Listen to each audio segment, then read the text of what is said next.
الحمد لله رب العالمين والصلاة والسلام على رسوله الكريم محمد وعلى آله وأصحابه أجمعين عدد خلقه وزنات عرشه ورضا نفسه ومداد كلماته.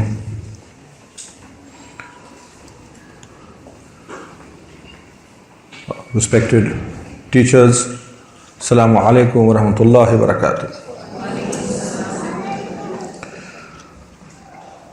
Well, I'm proficient in more than 3 languages. I forgot to ask in what language should we proceed from now.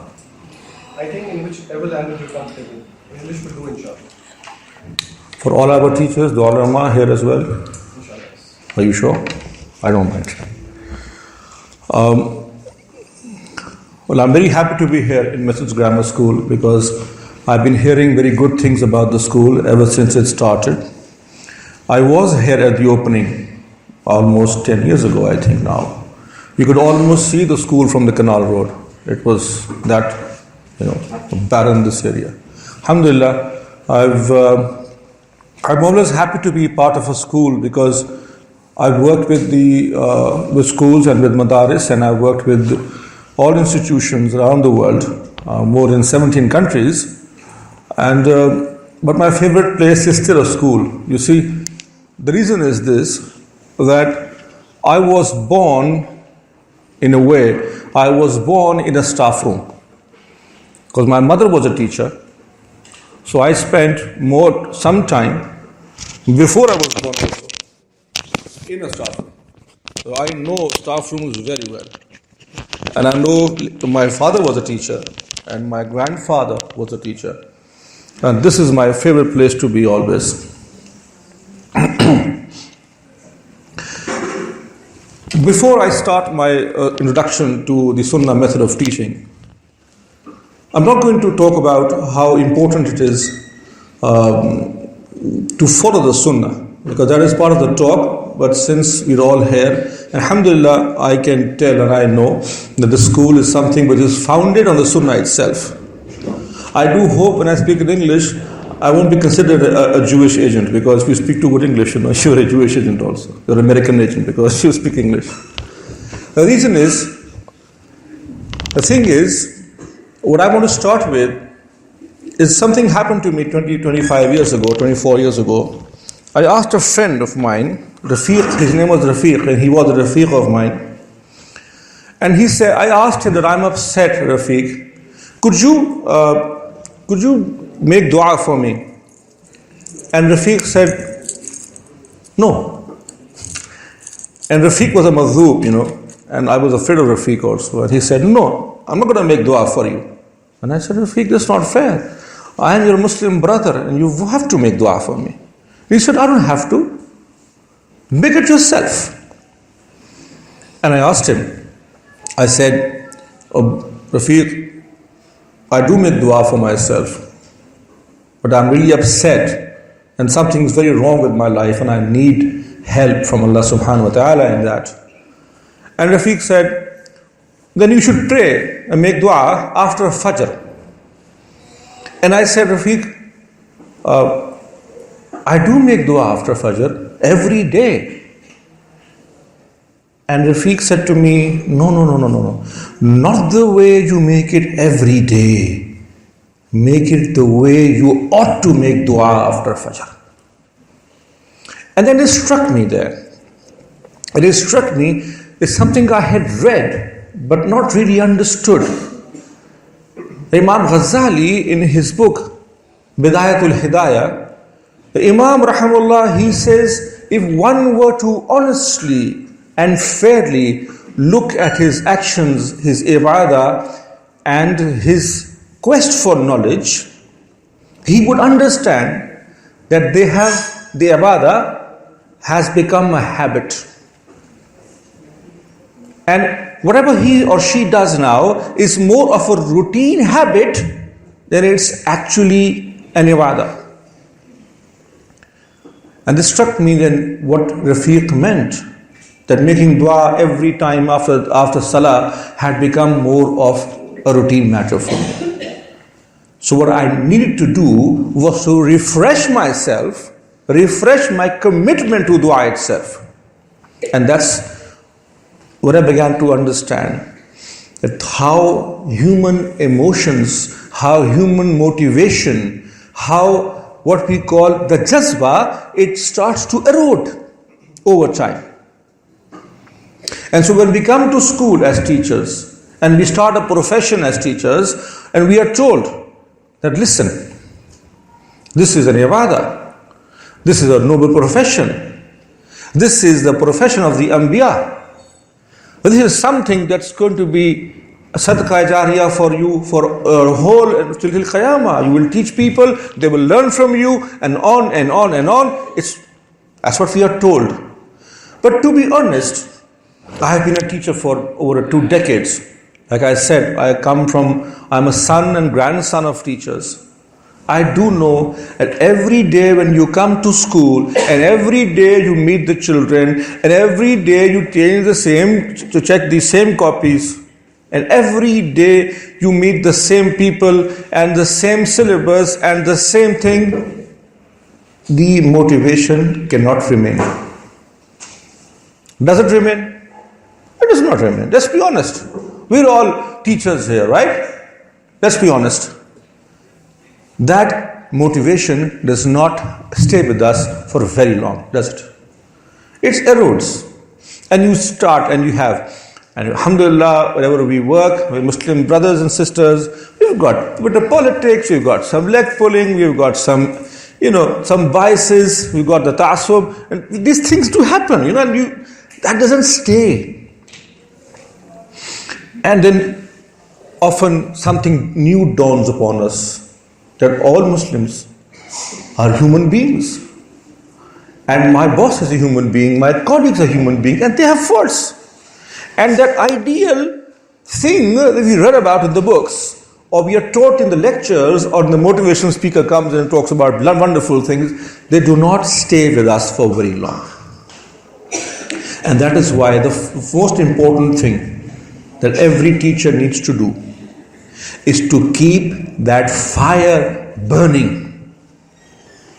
Is to keep that fire burning, the fire of ibadah, the motivation for the sadaqah that we are doing, the motivation for Jannah, that should remain with us always. And that motivation, it's not really going to come from me or any motivational speaker. Because motivational speakers, they might come to you, they have fancy talk, they're going to push you a bit, they're going to make you feel good about yourself for a while, and then they'll be gone. And it's back to the same routine, the same classes, the same books, and copy checking and paper checking.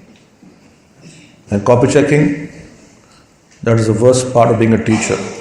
Isn't it? Raise your hands. The worst part is, if copy checking now, this is the best thing in the world to do. Raise your hands, please. Who believes copy checking? Yes. Good girls. I can't see if the guy would have my glasses on, but lots of hands. Copy checking आप लोग फिर करते नहीं मेरे ख्याल में जिधर बैठे हुए आपको करनी नहीं पड़ती आपको लग पता है. That's the worst thing. And look at me. As a child, I was deeply abused by my mother, because she used to bring all those copies home, and then she used to make me check them. I was in class 5, and she said she was English teacher. Both my parents were English teachers. That's where I get a bit of English. And she said, copy check karo, English will improve. Kitni improve karwani? Bas ho jayegi meri. And since a child, that was my introduction to teaching, and that's why I've hated copy checking all my life. I love teaching. I love being a teacher. If I was born 100 more times, I would want to be a teacher all over again, but not copy checking. And when I became, the first happiness I got when I left actual classroom teaching was no more copies, no more papers, nothing. Alhamdulillah. So the old grind, it comes back. So what we need to do is that motivation, that feeling and emotion of being a teacher, of being an ustaz or ustaza, that fire to keep burning, the motivation has to come from within. It has to be intrinsic.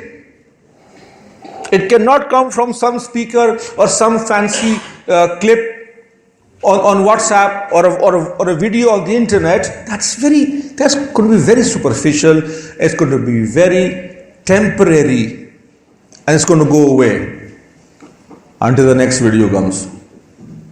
But that motivation has got to be intrinsic. Now, how to do that? For the motivation to remain and that emotion, that attachment to this cause to remain, for that to be alive always, is one thing very important needed. You see, a lot of people, they ask me this question and they say, नमाज पढ़ते हैं मज़ा नहीं आता. Apparently मज़े लेने के लिए पढ़ते होंगे. I don't know.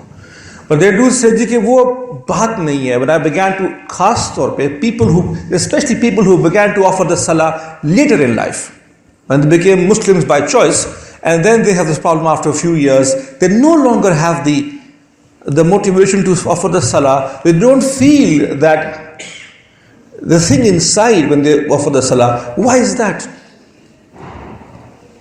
And then what we do? We give them a long wazifa. We usually give them a long thing to stray पढ़ो, ये पढ़ो, 100 दफ़ा पढ़ो, 500 दफ़ा पढ़ो. जब वो देखता ना वजीफा कहता कि नहीं, हाँ जज्बा हो गया, ठीक है इस तरह ठीक है, ये मुझसे नहीं होता. That's one way of dealing with the problem. But the truth of the matter is, for the reason is that when you start something, yes, you're very emotionally motivated, you're very emotionally driven. But you see, unless you have the clarity of mind, you can never remain focused on your mission. Otherwise, external factors, school politics, job problems, the environment at work, the children's attitudes, the parents' attitudes. That's about the worst part, actually, I guess, of meeting with the parents. The parents' attitudes, and of course, the teachers' handsome salaries. All these things wear you down. They wear you down, don't they? And every month the check looks smaller and smaller and smaller and smaller. Somehow shrinks right before your eyes. By the way, if you think you're underpaid, let me give you some consolation. I've taught in more than 17 countries. I've worked with 24 countries, teachers, principals, administrators. Wherever I've gone, teachers are almost everywhere in the world. They are underpaid. Does that make you feel better? I don't know, but it might. Teachers are underpaid. They're not paid enough. And something, they can never really be paid enough.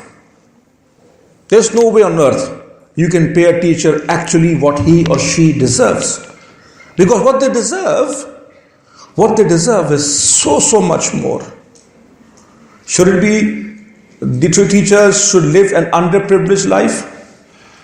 I don't care about other teachers, but if you're working for an Islamic school, if you're coming to the school because it's an act of ibadah, if you're working to be part of a team that is building our future generations as good, staunch Muslims, as proactive Muslims, to be part of that should be motivation enough.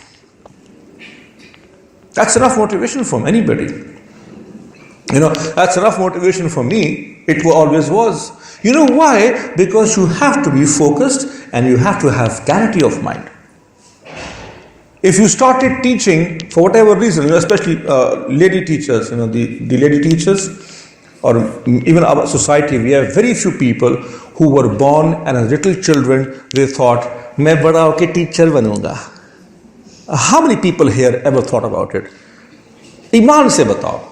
So honestly speaking, any one of you was a little boy or girl and said, "I will grow up, I will become a teacher." Anybody? God help you, sister. One person, right? As wherever I go, it's not more than one person, two persons. In the entire crowd, I've lectured 700 at a time and I've not seen more than two hands go up. Ever. Very few people do that. Very few people actually do that. And I didn't want to be a teacher. I wanted to go to the police. But this is much better. The more power as a teacher. But you see, we come in usually, especially in Pakistan, we come in by default. May that be gentlemen teachers or may that be female teachers. We come in profession, most of us, we come in by default. So I came because I said, father, mother, grandfather, I was doomed to be a teacher probably. But we come by default. Lady teachers especially, who play a major role in our children's future, who are a major chunk of our teaching force and team, most of them don't come in by choice, by default, by some accident. The society goes, you've done your masters, your girl's getting married, 2 years. There's 2 years left for a visa for the husband to come to take him to the USA. Okay, fine. You got some time, job kar lo school mein. कुछ करने को नहीं है, तुम pocket money बन जाए, job कर लो school में. सास बहुत तंग करती है, बक करती है, जॉब कर लो स्कूल में.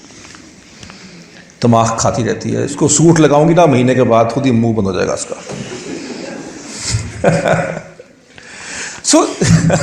So these are some of the reasons why would most people come in profession. A lot of people, engineers, doctors have come into teaching because they couldn't find satisfaction, at least monetarily, so they became teachers. So when we come in our society, when we come into teaching, we usually don't really come in by choice, do we? We just come in by destiny. We come in by destiny. It's Allah subhanahu wa ta'ala who makes this path for us. This is something very important. Not that what I said previously was not important, but this is really important now. Because we don't become teachers by our actual choice, but more of the path that destiny takes us. I, for one, believe that every teacher in this profession in Pakistan, in our society in Pakistan, who is coming here, who's come here by destiny, is someone who is mukhlas, is someone who has been chosen by Allah subhanahu wa ta'ala to be a teacher. Now, what a blessing is that? What a blessing is that? That Allah subhanahu wa ta'ala himself, because it is He who writes destiny, it is He who decides destiny, who decided for us. It's not our choice. That makes it even a bigger blessing. That I got something, I got a station or a status in life I didn't work that much for. Maybe never even wanted for myself. And Allah subhanahu wa ta'ala chose that for me.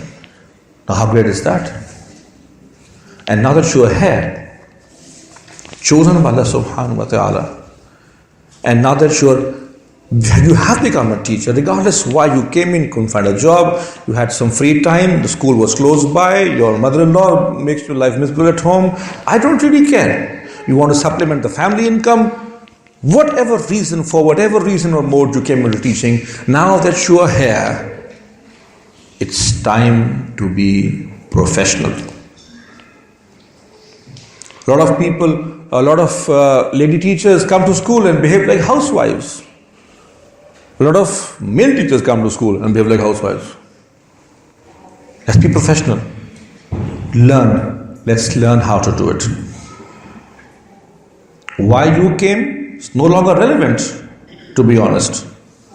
If you don't believe my words that is destiny, don't believe them. Not that I care. I believe it. That's what matters to me. Oh, it's time for a joke break. My father was also a student of philosophy, and he would tell very difficult jokes. That took me 20 years to understand some of them. And he would tell those jokes to everyone and anyone. And he would tell that joke to say he go to a restaurant and he tells the waiter a joke that I don't understand, nobody understands, and the waiter would just look at him and Hasna si. And I would say to my father, Abu, why do you tell this joke to this guy? He can't understand. And you know what he said? He said, son, I don't care, I enjoy it. He doesn't enjoy it, I don't care. So, on doing the qiyas on those lines, if you don't believe me, I don't really care. But this you have to agree with. You must agree it is time to be professional. Now that you are here, no more excuses, no more reasons, no more ad hoc techniques. And when we're going to learn, okay girls, quiet. अब सब चुप हो जाए. नाम ठीक लिया.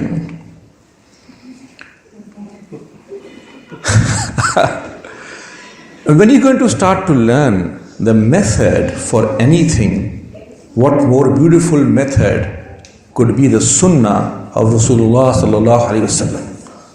لَقَدْ كَانَ لَكُمْ فِي رَسُولِ اللَّهِ أُسْوَةٌ حَسَنَةٌ. What better way? What better method? Now, I tried to get this book for you. I wrote this book. It's in 7 languages now. But it's we've run out of copies all the time. And I hope we'll have some copies in about 2 weeks or so. And then inshallah, I'll send every one of you 1 copy, inshallah. So you read the book if you want to, inshallah, you read the book. The detailed videos are already on the internet, but for today, I'm just going to give you a few of the things that I consider the most important in the Prophet ﷺ's teaching method. The modern classroom, I have written in the book, has come a long way. You know, when I went to school, when you people went to school, I went to school. It was in the 1860s, people think. And back in the 1860s, we had tables and chairs, and now we've got nice tables and chairs. I studied all my life with this blackboard, and now we've got the whiteboard. Now we've got smart boards. We used to have dumb boards back in the day. Now we've got smart boards. Hamare to stupid boards the. We've got smart boards, we've got these projectors and stuff, and we've got, I don't know what else we've got. You know, so many techniques have come in, so many things going on, video aids and audio aids and God knows what. And now I've seen on the internet this hologram they can make to teach medical science. Now the modern classroom has come a long way from the very first ustaz and the talib ilm under the tree. It's come a very long way. But you see, 2 things only really matter: the teacher and the student. If the teacher is there and the student is there and nothing else is there, it still qualifies to be a classroom, doesn't it? You can sit under a tree or you can eat kinnus in the garden, it will still be a teacher and a student. It will technically still qualify to be a classroom, right? So the most important thing is 2, the teacher in the classroom, and so the most important thing will be the relationship between the teacher and the student. That will be the most important thing. In all teaching methodologies and philosophies and whatever we want to give fancy names to.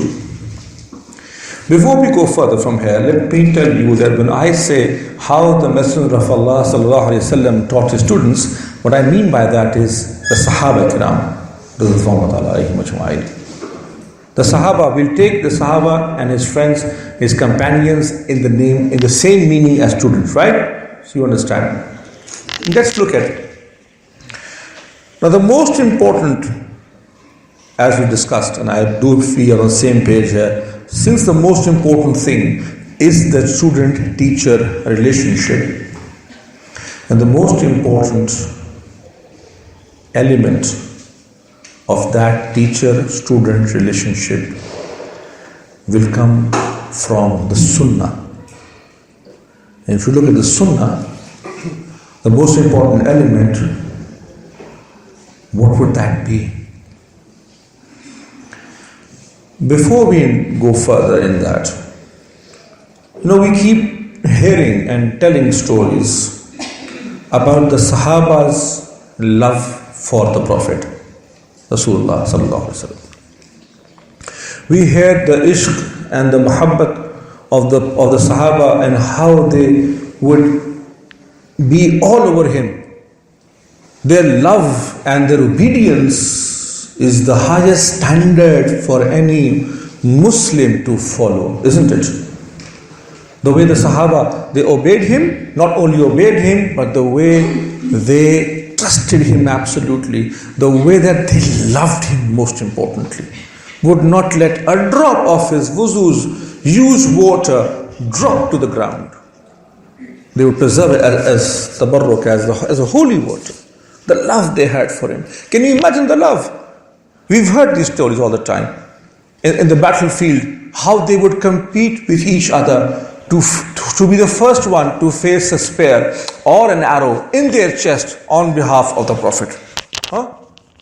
We've all read those stories. We've all heard those stories. And we've all become teary-eyed over those stories at one time or the other.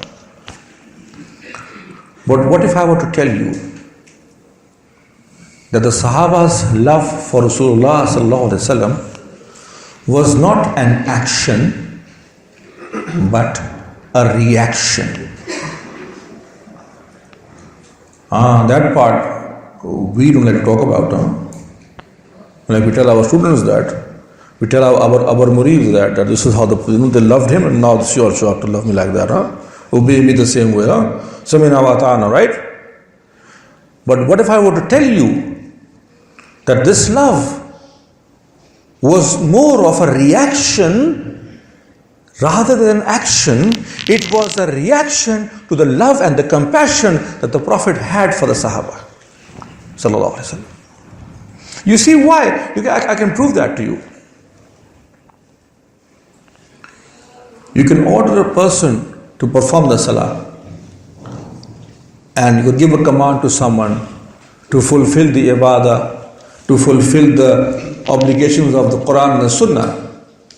But you cannot order anybody to love someone. It doesn't work that way, does it?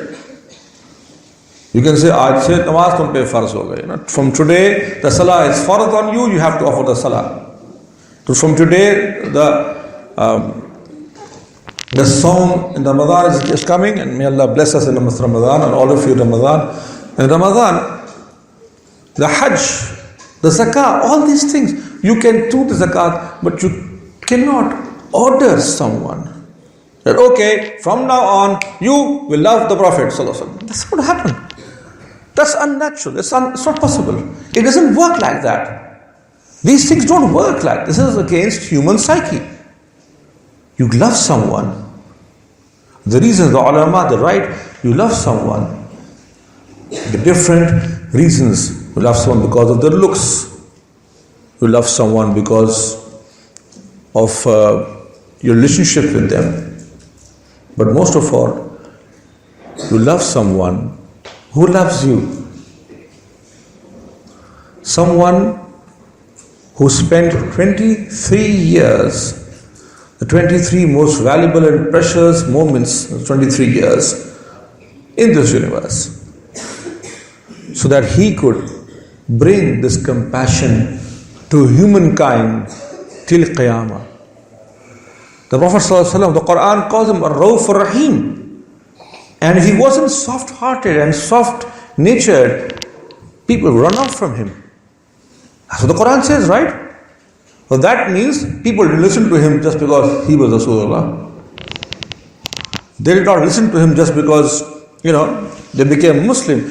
The compassion and the love the Prophet ﷺ he had for the Sahaba, for his students, that's what made him so popular. That's what made him love him back. Look at this companion Jabir. And he comes to the Prophet ﷺ one day, and he's got these marks of attar on his shirt. And the Prophet asks him, You got married. Did you get married? And he goes, yes, I got married. And it's a very long hadith, and we'll just take some parts of it for the sake of this today's lecture. And he asked him about his wife and his family. And then he said, would you sell me your camel? And Jabir said, Ya Rasulullah, you can just take it. He said, no, I'm going to buy it from you. So they settle on a price, and they haggle over the price a bit. And the Prophet ﷺ used to love to haggle over prices. And when he got the right price, he paid the money, but he paid the full amount he asked for initially. And he paid the money, he got the camel under his control and his command. And when the Sahabi is going to leave, the Prophet ﷺ, he gives the camel to him and says, this is a gift for you. Jabir, take it. And he takes it back. Why would the Prophet do that? If he had to give him the camel anyway, why would he go through the exercise of asking him about the camel and haggling over the price and paying the money and giving him the money and taking over the camel and then giving the camel back? Why would he do that? Why do you think he did that? Now the Shara of the hadith, it says, because he wanted to help out that companion. He's a poor man, he got married, he had no walima, couldn't even invite the Prophet ﷺ to his walima because he had no walima. And now that he is married, he's got expenses, he's got a family to start. So the Prophet ﷺ, he wants to help him out financially, give him some money. That's the reason why he did all these things. But again, why did he have to go through this whole procedure? Why did he have to do that? What if the Prophet ﷺ had just given him the money? That, hey, this is 100 dirhams or 100 dinar, this is for you, it's a gift, take it. Would the companion have refused the Prophet? Would he have said no? Even if the Prophet ﷺ has said, this is a sadaqah, this is khairat, this is for you, charity, would he have refused the Prophet ﷺ? No. Then why go through this exercise? So that the recipient, his self-esteem, his self-respect is not hurt, is not lowered, is not damaged, that I am getting charity from the Prophet. Isn't that it? Now if you understand it, do you understand what I'm saying? Now if you understand this, don't you think the narrator, the Ravi of this hadith or Jabir, they did not understand this? What's going on? They did understand. But you see, there are ways of doing things. We learned from the Prophet the feeling that he had for the Sahaba. They had to love him back. They had to love him back. His daughter comes to him, Fatima, radhiyallahu anha, and he says to her father, and especially the men here who have daughters, they understand this far better than most other men who have no daughters. And of course, there's the sisters, they've got fathers, so they understand the relationship a father has with his daughter. And she goes to her father and says, my hands, I'm getting weary of doing all this work. You've come into some money. Give me some helper or some money to hire a helper for my housework. I need the money, right? I never asked you before, but you got money now, right? You're into money, you've got good resources now. And he says, Fatima, what about the Ashab al-Sufa? What about the Ashab al-Sufa? I haven't fixed their problems yet.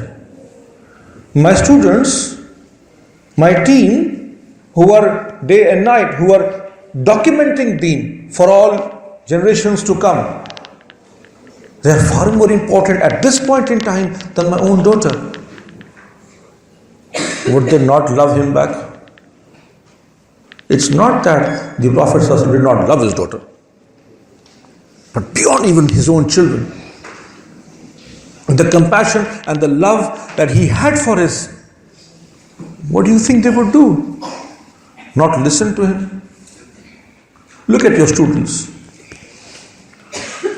When you ask, when we go to people's homes, we ask all kinds of silly questions. You ask children the most silly questions, probably in our culture only. We ask them, Ammi achhi lagti hai abbu? And the child will, damned if I do and damned if I don't. Nahi, phir bhi. Zyada acha kaun hai? That's a stupid question we ask. I've been asked this question myself. And we ask silly questions. He says, acha subject kaun sa acha lagta hai? What subject do you like to study? And the child says, and I think just to get rid of you, he says, maths. Yes. Maths. Q. Why? And you expect that child who's 11 years old to answer the philosophy of mathematics to you? I don't know why we ask these silly questions. And the child says, "Was acha lagta hai." But to be honest, yes, children do have favorite subjects. And if you would go and inquire, and maybe somebody would say it's because they love it because this child will grow up to be a mathematician, or this child will grow up to be whatnot. But you see, if you really go back and investigate, what you come to know is that the child has a liking before a particular teacher. One teacher has shown compassion or love for that child, and automatically the child falls in love with the subjects. And this pseudo psychology comes in and tells you, no, it's because the aptitude in this child's mind is for mathematics. No, that's not true, really. Not really. It's pretty much simpler than that. It's just what a child feels when he or she enters a particular teacher's classroom. The love of the Prophet ﷺ did not extend to just his friends. We all know that the Prophet ﷺ, he would stay up nights and he would make dua, and he would make lengthy duas for people. And amongst the duas was for people that they would become Muslims. They would accept the faith. Right? Now, for whose acceptance was he worried and crying? For whose acceptance? Umar's, Abu Bakr's. He was worried about Ali, about Hudhaifa, or was he worried for those people who were his enemies? The Quran, it asks him, مَا أَنزَلَ عَلَيْكَ الْقُرْآنَ لِتَشْقَى. We did not reveal the Quran to make you cry your heart out like this. فَلَعَلَّكَ بَاخِرٌ نَفْسَكَ عَلَىٰ آثَارِهِمْ إِن لَمْ يُؤْمِنُوا بِهَذَا الْحَدِيثِ أَسَفًا. Are you going to cry your heart out? Are you going to weep with despair? Because these people, they hate you, they're not going to become Muslims. People who are ready to murder you, people who are ready to kill you for them. And that's the compassion he had. That's the compassion he had in his heart for everyone, not his friends, not just his companions and supporters and helpers, but for his enemies. 10,000 strong men marching down towards Makkah. 10,000 men. No walkie-talkies, no GPS, no loudspeakers, nothing.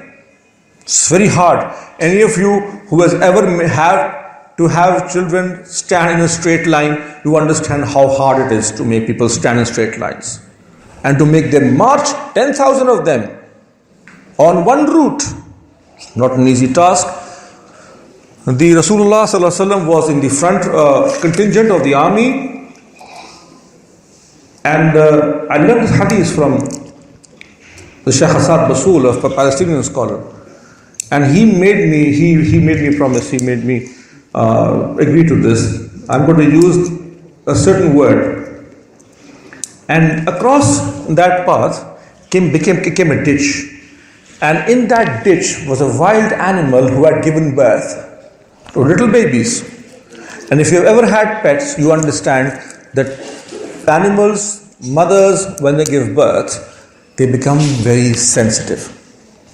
And they won't let even you, if you are the owner, if you have had them for years, but when the mother animal, when she's got babies, she becomes very sensitive and she'll attack anyone who tries to come near her children, right? You understand that? So the animal inside, like I said, the person who gave the hadith to me with the ijazah, he said, do not call it the word people use. You are going to call it a lady dog. Because the word we use for a female dog has a negative connotation. This is a special animal, a lady dog. And she's lying in that ditch on the root with her little babies. Rasulullah sallallahu alaihi wasallam, he sees that scene and he says, change your route. Change your route. 10,000 soldiers will change the route now so as not to disturb that lady dog. It doesn't get more compassionate than that. And a man comes to Rasulullah and says, "But I have lost my son. I can't find him. It's been 2 days." And he says, okay, he makes dua, and somebody just runs in and says, your son, I just saw him playing in the field with other boys. And this man, the one who lost his child, he runs off. And the Prophet ﷺ, he stops him and says, don't.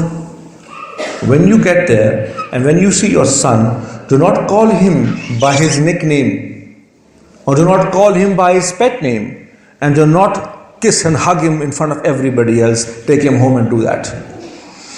And he said, Ya Rasulullah, I haven't slept in 2 days and 2 nights. My son, I've lost him, my little boy.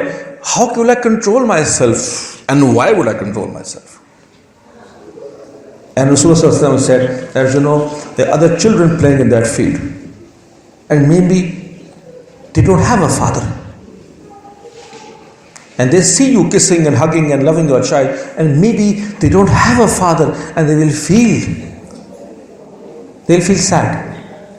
Or maybe they have a father, or one who does not show compassion or love for his affection for his child, and they will feel bad. You don't get more caring than that. Not more than Rasulullah sallallahu alaihi wasallam. Who would not love him?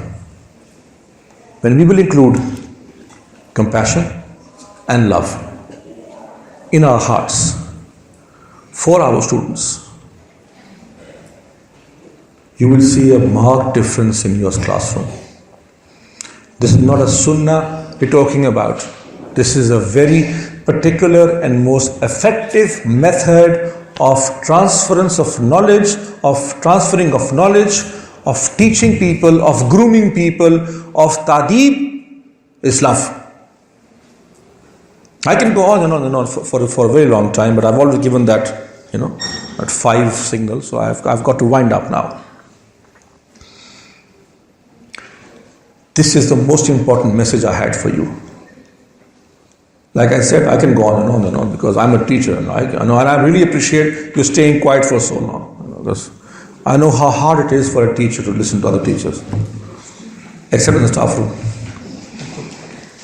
So I'm really, it was a wonderful time to speak to you. It was wonderful speaking to you all, and I felt your interest and from the audience. I can tell that now after 10,000 hours of training now. So the point is, before we move to the questions if we have any, this is the primary thing you need. Love for your students, love for your profession, love for your work. If you have love for Allah subhanahu wa ta'ala. Why did I come in here today with a brand new philosophy of Islam? No. In kuntum tuhibbun Allah fattabi'uni. If you love Allah, then follow the Messenger sallallahu alaihi wasallam. Follow Rasulullah sallallahu alaihi wasallam. If that is what we're here for, keep that fire burning, keep that flame kindled. And how to do that? And this little time is already over. But quickly, first of all, the very first thing you need to do is ask Allah subhanahu wa ta'ala for it. When we tell people the dua is the last thing on our minds. When everything else fails, we say we make dua. दुआ कर ले, चलो अभी आप कुछ नहीं हो सकता, दुआ ही कर लेते हैं. It's very hopeless statement which we give. चलो अब कुछ नहीं हो सकता तो दुआ ही कर लेते हैं. That's not the last thing you do, that's the first thing you do. That is the first thing you do. You make dua and ask Allah subhanahu wa ta'ala to give you that love and that fire inside you.